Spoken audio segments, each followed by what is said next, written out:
right, Danny, our privileged guest speaker, thanks for being here tonight. I like My pleasure. to typically just ask people to just introduce themselves. So I'll start to get us started. Deepak Lalwani, Principal and Management Consultant with Deepak Lalwani and Associates, LLC. Maybe you've heard of them. Turn it over to you, Danny. Sure, Danny Mizrahi, founder and CEO of Contango IT. Great. So should we just get right into the questions? I'm here to serve. So, one of the first questions we had is, which is most important to you, an organization's mission, core values, or vision? Core values for us are everything. I mean, we recite them together as a company every Friday morning. Really? Yeah, our employee reviews, the 6 first things in every employee review every 6 months is the core values. Okay. So absolutely, we hire for culture, we fire for culture. The core values mean everything to us. They're on our website. There's a poster version at corevalues.contangoit.com. Really, literally, when I meet prospects, I have the rate structure in one sheet of the folder, Sure. and then on the other side of the folder is a printout of our core values. Okay. A couple of them are very customer focused, like being obsessed with the customer experience. We say in Contango, which means always improve, the future is higher than the present. And some of them are internal based, right? Work together and support each other, be professional, do the right thing. So the core values just, I heard once if someone said, if your employees think that you're saying the words core values too much or want to throw up every time you talk about the core values, then you're saying them the right amount, because they're that important to the foundation of the company. So I totally drink that Kool-Aid. What would you say is like the most important? That's a tough question for a CEO, but what would you say is the most important one to you, or what resonates? Depends on who's upsetting me that week. So if someone's late, then it's be professional. How we look, how we act, how we speak. Early's on time is late is forgotten. That's we are professionals core value. Okay, we are. So that's it depends on my mood, right? One of our core values is we keep charging forward, and the whole idea is to recognize and fight slumps. I always give the analogy of, we all as humans, we have this little pilot light on, if a gas stove, and when we get into a slump, the fire's still there, but it's a manual process to turn it up. So to me, that's all about recognizing and fighting slumps. So first, I'm in a slump, the fire's low, but what do I got to do to turn it up? Maybe some push-ups, maybe watch some comedy, whatever it is to get out of that slump. So sometimes that's it. But the first core value is we stay in Contango. And Contango, you go to our website, whatever, Contango is a commodities expression. It means the future is higher than the spot or the present. Okay. And that's what we strive for, constant improvement. We want the future to be higher than the present. So I would say that growing personally and professionally and always improving is definitely our first core value, and I'd have to say it's our most important core value. Okay. If I had to pick one. Yeah, no. But they're all my babies. Yeah, of course, so I love all my babies equally. How do you help a new employee understand the culture of your organization? That's a good question. So when someone comes in, how do they get a dose of the core we values? use recruiters, and so the recruiters, we want them to make sure that they show the candidates, like we have this video on Dropbox and their website. Okay. So, it's a little bit about us. We won a culture award, the CEO Report 2018 Corporate Culture Award. So we want them to know that we won that award. We won a couple other awards, and so I want them to know about that stuff. And then the interview process says a lot about who we are. So we're very serious in the interview process. We ask a lot of hard questions. Well, we do start the interview process with a phone screen. I'll talk about that later. But the first on-site interview is really, like, the first thing I ask is basically, who are you? And then they start talking, and I say, well, no, because they start talking about their work experience. Sure. But what I say is, what are your hobbies? And they're like, whoa, what? And then I'm like, okay, so what's your favorite candy? And they're like, what are you talking about? And which is good in the future because you can give them their favorite candy. Yeah. And they'll be like, whoa, how'd you know, so.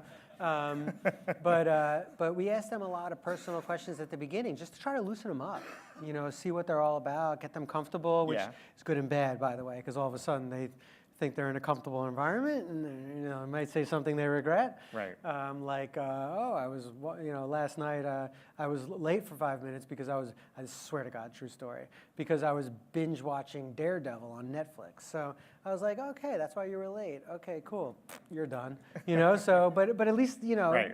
You keep them on their feet. Yeah, so the culture stuff. And then the third interview is half test. You know, especially if it's a technical position. Sure. So it's actually really any position, you want to see what they're made of. So, you know, you give them some kind of test, and then we go to, I'm not allowed to say bar anymore because someone had an issue because they didn't drink. So I'm not allowed to say bar anymore, but we go to a restaurant with like 4 or 5 people from the team. Okay. We may or may not be drinking. Sure. You know, but we go hang out for a little bit and get to know the person, you know, on a culture level, a hangout level, and I think that really speaks to our culture and our core values also.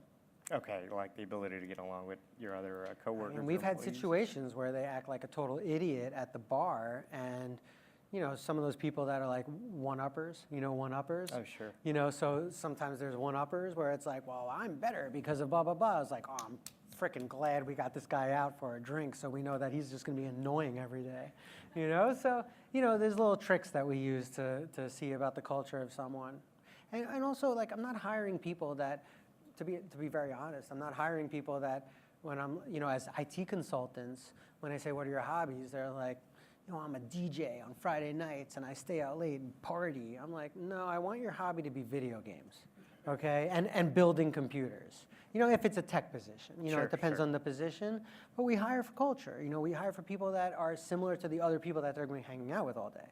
Yeah. So, you know, it's important to do those kinds of things. Yeah, you touched on hiring. So one of the hiring practices that you use is the WHO method. Yeah. What is that, and can you tell us a little bit more about it? Sure. So if you've never heard of it, there's so the guy that wrote Top Grading, which is like the industry standard in hiring for Fortune 500. Okay. His son, Brad Smart, wrote Top Grading. Excuse me, too much beer. Sorry. So his son, Jeff Smart, Geoff. So in case you're googling that. Okay. So he wrote the A method of hiring. So we basically use that methodology in and out from the phone screen all the way to the review process, you know, which is, again, going back to those core values. Okay, so, yeah. You know, the phone screen, you know, you ask little quirky questions like, you know, what are your career goals? And you hear people, for example, I've heard a lot of times, you know, I want to start my own business in a couple years, you know? Yeah. And to be honest with you, that's not exactly who I'm looking for, you know? So I don't want people that want to come to me, learn what I do, and go start their own business. I mean, it's cool if they do, because maybe I can help them do that. We've actually done that before. And we still work with those same people. It's fine. But right off the bat, like, I'd like someone to say, I want to build a career with your company. I mean, I think that's a good answer, you know? And, you know, you ask questions like, how long do you see us being here? And I swear to God, people are like, I think in 1 to 2 years, you know, I'll give it 1 or 2 years. You know, and then some people are like, you know, I want to build a career where I am. What can I do next? What's my next job at your company? And, you know, you want those kinds of people. Right. So we've asked, you know, that's just the phone screen. That's a 10, 15-minute phone screen. Sure. And has saved me, I mean, because I didn't used to do that. You know, I used to just look at the resume and be like, come in. Now I just spent an hour with someone. Right. And I'm like, oh my God, I can't believe I just wasted an hour, right? Yeah. So, and it's no one's fault. It's just not doing it, you know, in my opinion, the right way, which is, you know, use the WHO method of hiring. You know, some of the questions we ask are, and this is all part of the WHO method. all WHO method of hiring. And it works for the company. It's amazing. And it's not just my company. I mean, okay. A lot of other businesses Sure. and business owners that I know use the WHO method of hiring. And I learned it from them, you know, from these, you know, entrepreneur organizations that I'm involved in. Yeah. You know, peer groups, so to speak. You know, we asked the question because the reference questions. So now the reference questions are totally different than regular reference questions. So regular reference questions don't lead to any good results? You know, what can they improve on? And then the reference says, well, they care too much about their job. You know, like that's what every reference says, like all the silly positive things, right? So, you know, our reference question is, if you can rate this person, one of the reference questions, if you could rate this person on a scale of 1 to 10, how would you rate them? And pretty much no one says 10. So they'll say 8 or 9, and boom, I got them, right? Because now the next question is, okay, awesome. If you had to get them from an 8 to a 10, what would you change? Right? Okay. Now all of a sudden they have to say something because they had something in their mind, you know? And so that's a way to get some real feedback from a reference question. And that's all, I didn't make this up. It's all from the Who method of hiring. Okay. So those are just like little tricks of the trade that we like from that methodology. I can't, you know, the whole book is, you know, it's a huge book. Sure. But I highly recommend it. If you're in a hiring position, I really recommend reading it. The Who method, okay. Who, the A method of hiring, it's called. Jeff Smart, yeah. What is one characteristic? I own the stock also, in case you buy. No, I'm just kidding. Yeah. So, no, I'm kidding. What's one characteristic that you believe every leader should possess? You know, that's a tough question because there's so many generic answers. Sure. You know, has to be a great listener and motivator, and I feel like a lot of leaders do that anyway. Okay. But if I compare myself to other IT business owners, because a lot of other IT business owners are technicians that created IT companies, where I was in sales and created technology companies. Yeah, no, that's great. Yeah, it's a lot different. I think the ability to sell, you know, I think it's really important. Yeah. And when I say sell, I'm not talking about selling to businesses or clients. I'm talking about selling to everyone. You know, selling to the employees, right? And building trust really quickly. You know, when I think of trust trust equals character plus competence, right? So, you know, I think by being vulnerable and being honest and showing people where your weaknesses are, which I'm very good at because I have a lot of weaknesses, and we talk about those kinds of things as a team, et cetera. So, you know, I think being honest, being vulnerable, you know, caring about people is all the trust aspect, and then the competence, you know, is, you know, really comes down to building a great team, because, you know, you are the people around you, and I definitely pride myself in everyone around me being smarter than me. There's no doubt about it. You know, there's a couple guys here that know that I'm really an idiot, you know, when it comes to most things, you know, that's not leadership based, I guess, you know. So hiring and delegating is, you know, really important. The whole idea of being able to close deals, not just with sales, but also with vendors, you know, with partners, strategic partners, I know I'm going to talk about the core values so much that you guys will all want to throw up, which is my goal. But really going back to those core values, right? Always doing the right thing, always being professional, you know, always improving. Excuse me. Those are all the things that we focus on personally and professionally. Yeah, I too think like sales skills are really important. Sometimes I feel like it has a bad connotation. Mm-hmm. Can you talk about that? Because you've been in it for so long.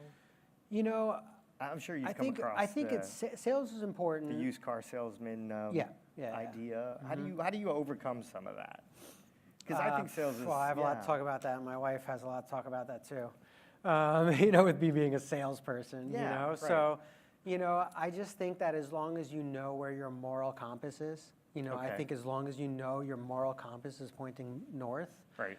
You know, I feel like it's okay to be a salesperson. Yeah. And, you know, I had a really great compliment the other day. I was sent on a deal by someone who's like a really well-connected networker and business person. And I went in there, it was a big general contractor company, and I told them, you definitely should stay with your current IT company. Oh, wow. Absolutely. I mean, they had no complaints. They basically were price shopping, right? Sure. And also, trust wasn't an issue. So I made the mistake before. I took a client, and this is a long time ago, I took a small client, and he said, we love our current IT company, but me and my wife, we just love you so much. We want to give you our business, right? Wow. And, you know, him and That's his a wife, compliment. it was a great compliment, but I really regretted taking the business, because what happened is that the first time there was an IT issue, we're not a great company. There was like his complaint was, you know, my technicians didn't know all their passwords by heart, so it took us longer to troubleshoot, which, by the way, your IT consultants should not know your passwords, because that's a whole different story. But he just was so used to that quick service of not having to ask someone to log in. They just logged in and fixed it for us, right? There was no issue, right? So this general contracting company was a big company. It would have been a great client to have, but they didn't have any IT issues except for our current IT company sent us this huge proposal. So anyway, I'm sorry, I'm going on a tangent, but to go back to the whole sales thing, I'm not just talking about closing deals. I'm talking about doing the right thing with partners. I mean, we have built our business off strategic partnerships, right? Yeah. I remember one of my business coaches told me, we did this exercise. We went around the room, and they said, if you get first define your dream client. So if you're a business owner, I would highly recommend doing this exercise, right? So define your dream client. I go ahead and define my dream client. They said, okay, so tomorrow 3 of your dream clients says, I want to buy from you today. Can you execute? And at the time, I was like, there's no chance. I mean, I would take 1 and then maybe try to buy some time, or just basically tell the other 2, there's no way I can execute on all 3. I can't. I'm just going to look like an idiot, right? So that changed my perspective. So now the strategic partnerships that we have, we do 600 wires a month just in the wiring side of our business, right? Okay.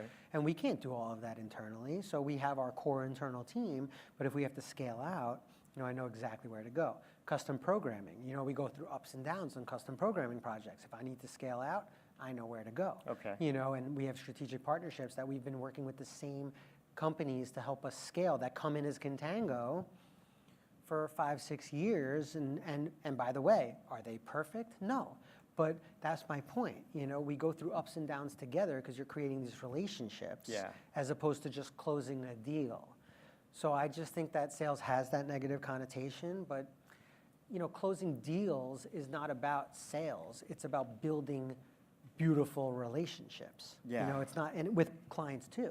My clients, we go through beautiful relationships with ups and downs. Sure. I say, like, it's a bumpy road, but we hold on to the wheel. Right. And the clients that we go through ups and downs with, they always are like, well, we know you got it, because you've been honest about any mistakes you've made, and we trust you, and, you're just going to, go back to the core values. We know you're going to keep improving. We know you're obsessed with the customer experience. We know you do the right thing, et cetera, et cetera. I mean, so I'm hearing like sales with some integrity. I agree, for sure. I mean, that's what I'm hearing. It goes back to doing the right thing. And doing right. Hand in hand with doing the right thing. And then kind of strategic growth, I'm hearing having partnerships. Mm-hmm. And because of that, like building chemistry or having relationships with them, with the ebb and flow cycle of running a business? Well, I mean, I started an IT consulting company. I wasn't an IT consultant. Sure. So, I mean, I was the director of sales and marketing for an IT consulting company, but who was going to do the work? Yeah. So at the time, I'm working out of my apartment. I'm eating Franks and Beans, and my best meal was buy one get one free lasagna, because then I had like 4 meals, of lasagna, and it's a true story. And I had 6 subcontractors that had Contango email addresses, and I convinced them of one thing. I said, I'm going to pay you. I said, what's your hourly rate? And they said, my hourly is $75 an hour. I said, okay, I'll give you $85 an hour. They're like, what? And I was like, I have one condition. I want to make sure I know your calendar at all times. So you just got to share your calendar with me. And then I had a business partner at the time who was in operations, so he watched their calendar. And then what would happen was, if we had a dispatch, we know who was available. And if they weren't available and they said they were, then they weren't a sub for us anymore, right? But it all comes down to creating these relationships. If I didn't have them to support me and me to support them, it wasn't going to work. Right. What are your thoughts about outsourcing overseas? Are you supportive of it? And if so, is there an approach you recommend to others? So, I mean, we haven't, so our office in Israel that has 38 people in cybersecurity, to me, that's not really outsourcing. The company started in Israel. So, that to me is not really outsourcing, although we beat out cybersecurity companies in America all the time on price. Okay. Because it costs a lot less. But to me, that's still not really outsourcing. Outsourcing. So we've never outsourced our technical IT department, not yet. Although I wouldn't. Well, I wouldn't be opposed to it. It's on my radar. So we have 3 full-time in the Philippines, but it's really admin work. 2 assistants and a bookkeeper. Part-time bookkeeper. Well, she's full-time, but We also have a stateside bookkeeper also. Okay. But, one person in the Philippines to do like invoicing and expense reimbursements and payroll and things like that.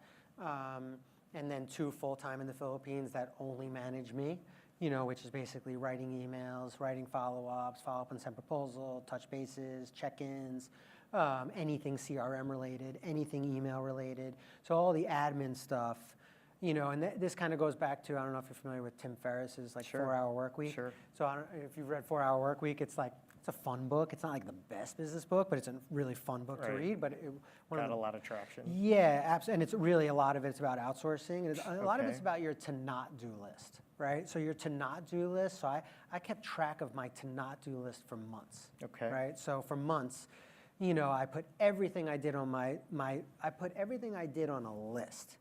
And then I took that list and I split it up between my to not do list and my unique ability list, right? What's the only things that I should be doing and that I'm really good at? And nowadays that really came down to, building relationships, whether it's staff and sales or coaching and motivating and cheerleading my team, hiring and firing, but hopefully more hiring than firing. Sure. And so everything besides that, even writing my own emails, which I haven't been doing for years. I just kind of shorthand things and then they write it and it's in my drafts folder and I press send. Everything. Good tip for the audience. It's an amazing thing to do. Just for the record, the amount of time it frees up is just like absurd. I still press send, but I don't want to write hope all is well and great seeing you and thank you. And I don't want to write that anymore because every second I'm writing those things is seconds away from I could be doing something in my unique abilities and something that's really important to grow the company. So, the women I have in the Philippines, I have 3 women there that are they have their master's degrees. They're phenomenal. They work our hours, which is their nighttime shift because they want to, not because they have to. They like being, available during the day. Their kids go to school and things like that. So, that whole situation of outsourcing has been phenomenal for us. Really worked out. Oh, amazing. Really amazing. And are you finding cost savings because of that? I mean, if I told you what I was paying them, you'd think that I'm like a terrible person. All But they're good. super happy, I swear. Yeah, I mean, right. These guys know they're super happy. Their loyalty is like the biggest unbelievable. Fortune 500 companies have been outsourcing for years. Mm-hmm. All the big Yeah. management IT services companies. Yeah, we advocate haven't for done it on tech yet. I'm not opposed to it. It's just, I don't know. There's something about overseas having passwords and logins, access to servers. It's a little funky for me. But the very transactional admin-related work. That's easy. Because, even the most sensitive thing, which is our bookkeeping, they can't write checks. They can't move money. It's just procedural stuff. Yeah, procedural. So social networking, can you explain the impact, if any, social networking is made on your organization or even you personally, which is the era that we're living in? Best. Yeah, when I started the company, there was a point in time when I was in 22 networking groups at the same time, and that's not an exaggeration because I was like, this is just getting out of hand. And I remember my business partner at the time said, dude, you're gonna die. You're gonna drive yourself into the ground, And I was like, well, I was just drinking and hanging out with people. Really, my favorite events were really the morning events, like the 7 a.m. events where you go around the room and you talk about who you are. Yeah, those are my favorite events, and they still are. And this one, BTGNY, this is one of your favorites? Yeah, this is number one. Right to the top. But social networking. Yeah. Mm-hmm. Yeah. That's been. Do you handle your own, or do you? The networking? Yeah, so I still do. Social networking? You're never going to believe this. I still do my 8 a.m. breakfast every day with someone, and I still do a 4:30 drink with someone every day. And I've been doing it for about 10 years. Right. So every single day I have breakfast with someone at 8 a.m., and every single day I have a drink with someone at 4:30, which makes me an alcoholic, but it's a whole different story. We don't have time for that. But my point is, I still do them. I don't really do the networking groups anymore. Okay. We have a couple other people now that are really, killing it in the networking groups. Once in a while, I definitely like to do them, meet people. I actually like the networking groups more now for checking in with a bunch of people that Like there's a bunch of people here that I know that I haven't seen for a while. It's just so nice to see those people and just great to see them face to face because we haven't seen each other in a while. So I like to go to one of those like cocktail parties where I know I'll know a bunch of people, a networking group that I used to go to all the time where I get to reconnect with people and just, have a beer and hang out or whatever.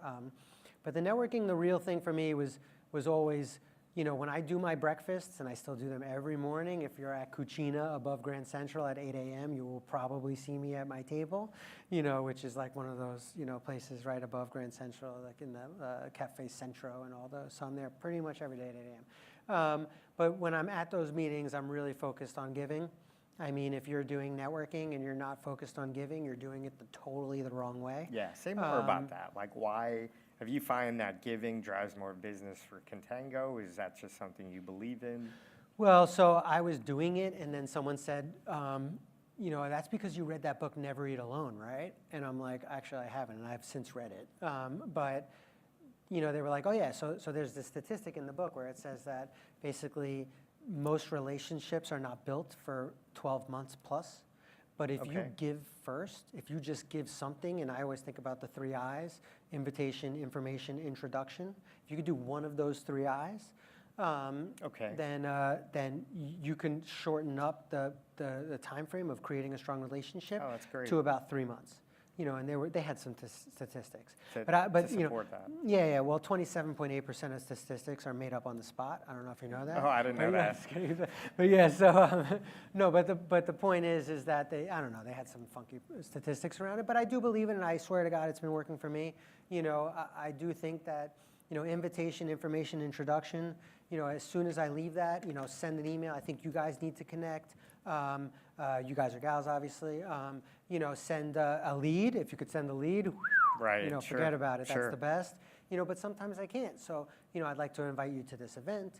Come join me at this golf outing, or whatever it is. Just try to give. And you find that probably just adds the most value. I contribute that to, besides the people, the people process. Hiring the right people.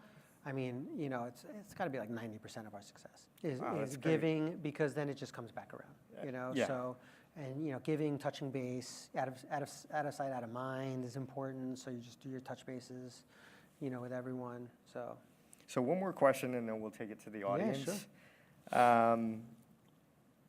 All right, 2-part question. How would you see technology's place within your company changing? Yeah. In the next 3 to 5 years? I know you're doing some work in cybersecurity, and then what are you doing to prepare for it? So how would you see it change? So internally, we're not, internally we're really lean and mean. We don't need much internally except for our labs, so our technicians can learn and grow and improve.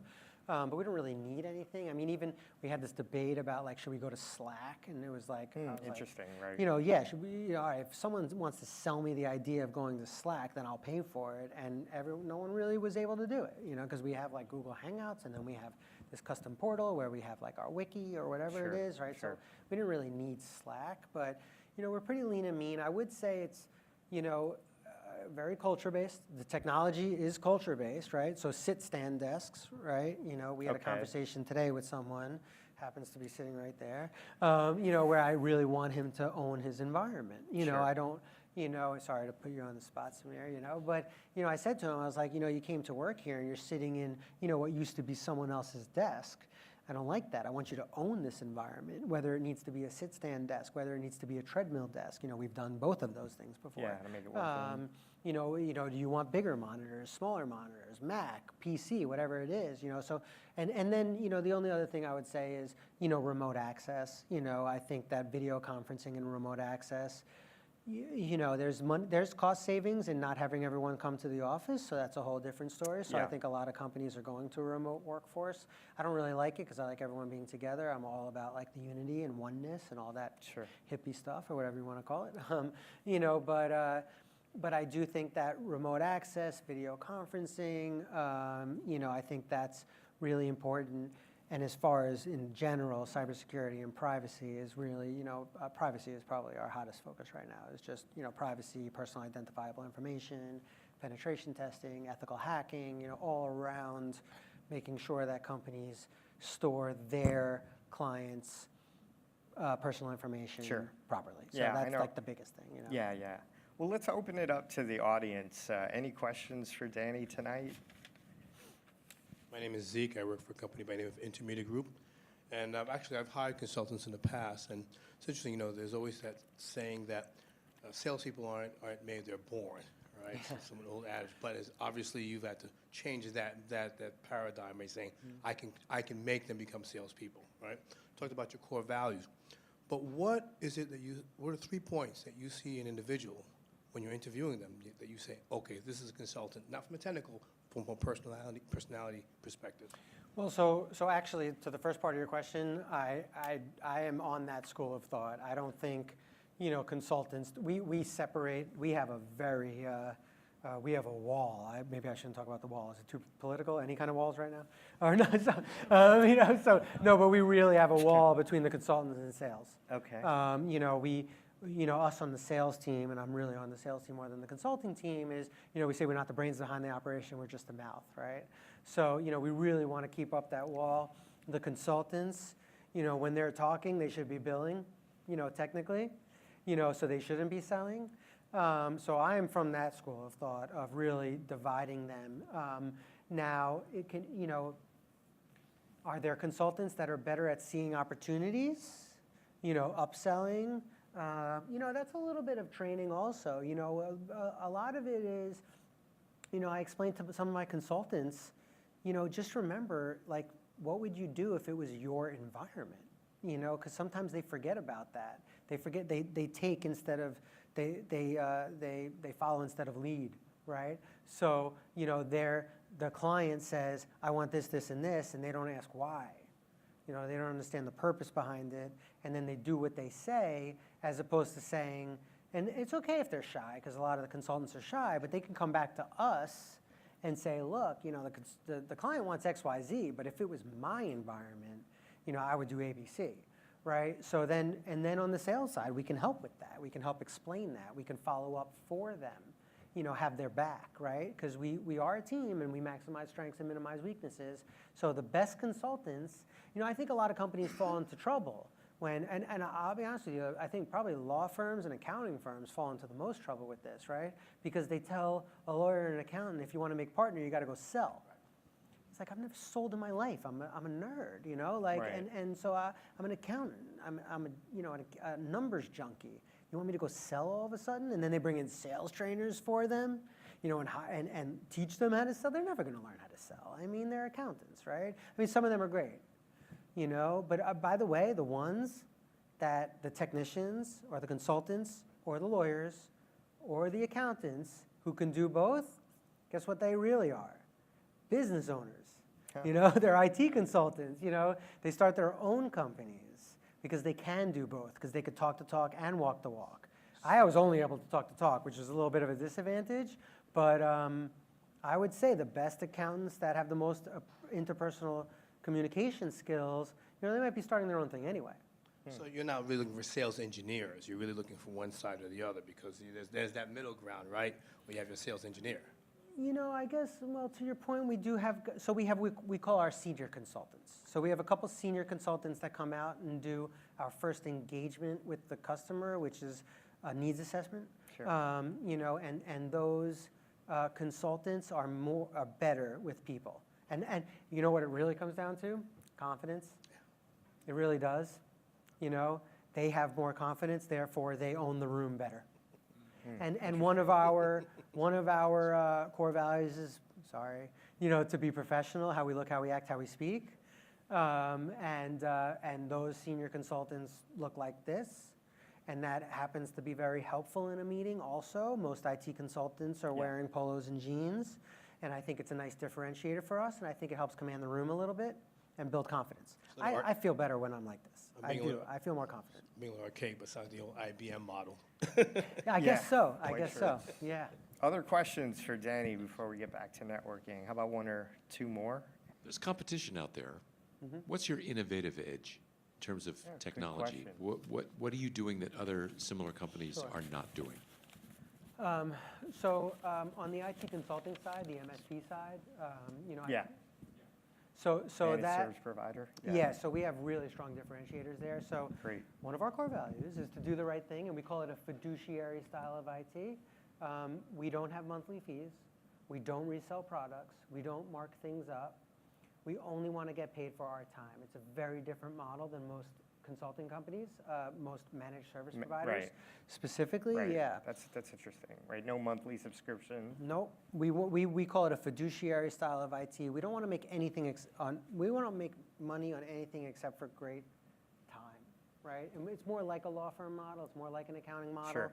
And it's been really good to us because in the sales process it really helps because they're hearing monthly fees, subscription, reselling products, make money on everything, and then they meet us, and it's a little different. We're going to act like we're the internal IT person. We're going to act like we're your right-hand person, right? So would the internal IT guy mark up a firewall that they bought and then sell it to their boss? No, they use the company credit card, and they buy it, procurement, right? So that's what we want to do. We want to act like we're internal. We want to act like we're part of the team. We're not against them. We're not, selling these subscriptions. Yeah, and interesting. it's different. Like the Netflix model or the Salesforce.com. Yeah, and those monthly fee companies, I mean, honestly, it's usually monthly fees for things that you don't need, and then they charge you on top of it for the rest, right? Tier 2 is more. New computer is more. Network support more. On-site is more, right? So we do well against those companies, and it's been part of our growth. And then another big differentiator is we have a custom ticketing solution. Our clients can log in. They can see which technician did what, when did they do it, how long were they working for, what level of service was billed at, what's the account balance. So most IT companies, they don't have accountability and transparency. Meanwhile, for us, our clients can't spend $1 without seeing exactly how it's spent. Big differentiator between us and the other IT companies, right? And then the third thing is on the IT side, as far as differentiators go, I mean, when I started the company in 2008, late 2008, 2009, we were cloud consultants only.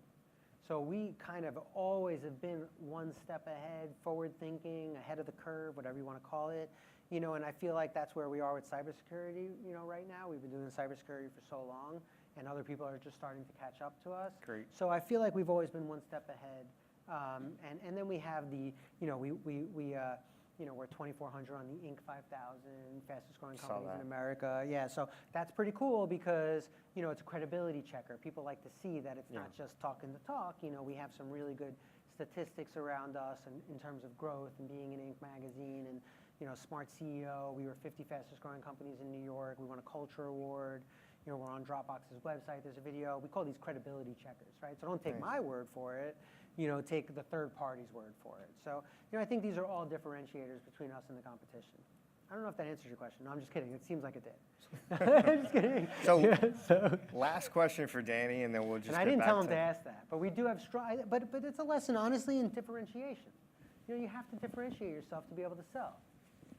Price differentiation is a strong way to do it. Mark's a great business coach, so he knows about that, yeah. Hi, I'm Elizabeth. So you've talked about constantly improving. So what are some of the things you're looking to improve? Where Personally do you or see professionally? Because personally, I have a lot. Yeah, so rambling. No, I'm just kidding. So I'm assuming professionally or the business-wise. So what are we looking to improve on? We'd like nicer office space. I mean, we want to be one of these cool companies like everyone else, but we're not venture backed. You know what I mean? It's not. We don't just have extra money to have like, the candy everywhere and all this nonsense, right? So, that's very frustrating. So we'd love to grow in that regard in terms of having nicer windows. It's an inside joke with us. That's an area of improvement. Other areas of improvement for the business, I guess, the team is really strong right now and we're ready to grow, believe it or not. Like we feel really strong. Okay, so sales. I want to improve on sales. We want to go to the next level, and we've only been growing with organic growth. And organic growth is a beautiful thing. Right. It really is. It's the best way to grow because it's all referral-based. We have 100% referral-based today. We recently hired a sales manager, salespeople, and it's just throwing away money right now Really? because it's an investment. Sure. It's hard to deal with these kinds of things, you know, but it's something that we believe in that will take us to the next level. So, you know, we want exponential growth instead of organic growth. And our idea right now is to do that through a real sales management, sales team initiative, and really go out there and get it. So that's really the next thing for us is improving, increasing sales and getting away from organic growth to going to more inorganic growth and really going after it, which I know nothing about because we've been relationship building. You know, so we had to hire people to try to make that next step. And I think it's the worst thing in the world. I don't like it at all. You know, I don't like inorganic growth. It's hard. You know, you get worse clients. You know, you have a bunch of salespeople that might know what they're doing, they might not know what they're doing, and you go through them and you waste money on them, and you know it's totally an investment. You know, but that's where we want to grow right now, and that's where we want to improve on. All right, well, thank you for the Thank you. fireside chat. My pleasure. Thank you. Thank you. Dan, Thanks for Mizrahi. having Yes, me. of course. I really appreciate it.